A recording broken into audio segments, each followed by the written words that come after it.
As Washington voted to extend America's debt ceiling, the mayor of Phoenix offered his thoughts on the compromise. You know what?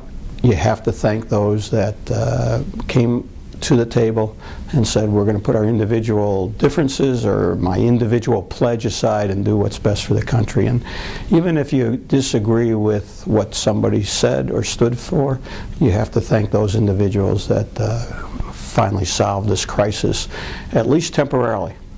Days before, Mayor Gordon wrote an open letter to the President and Congress. His message, the balanced approach in Phoenix can work in D.C. Respectfully, I said that as mayor, let me offer the advice what we did, because it is a microcosm.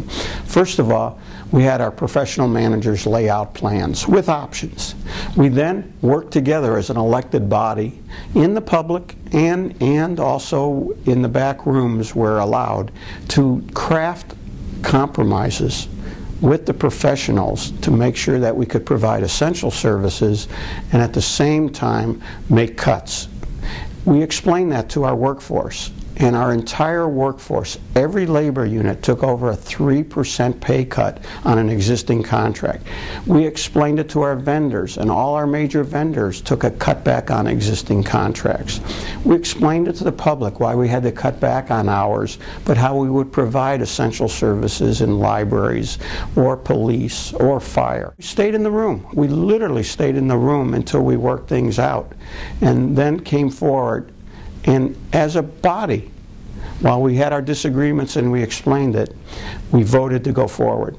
And you know what? It worked. We're at our lowest level of government in 40 years per capita. We have lost over 2,000 employees in order to balance our budget, despite our growth in our city and population.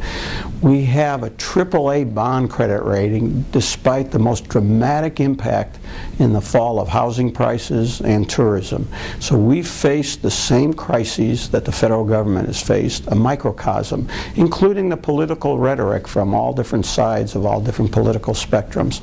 Yet we were able to balance the budget. What I've asked now is that the mayors of cities like Phoenix, like myself, have a seat at the table. Not just the congressional committee, but an ad hoc committee of mayors and governors that have actually balanced their budgets, have made the reductions, have brought about a consensus, and point out what's worked. My plea to Congress is we really need to get a new workable economic policy on the table and passed that will invest in the future. So that means limited but new revenue, and cut back on our spending so that we can have a secure future.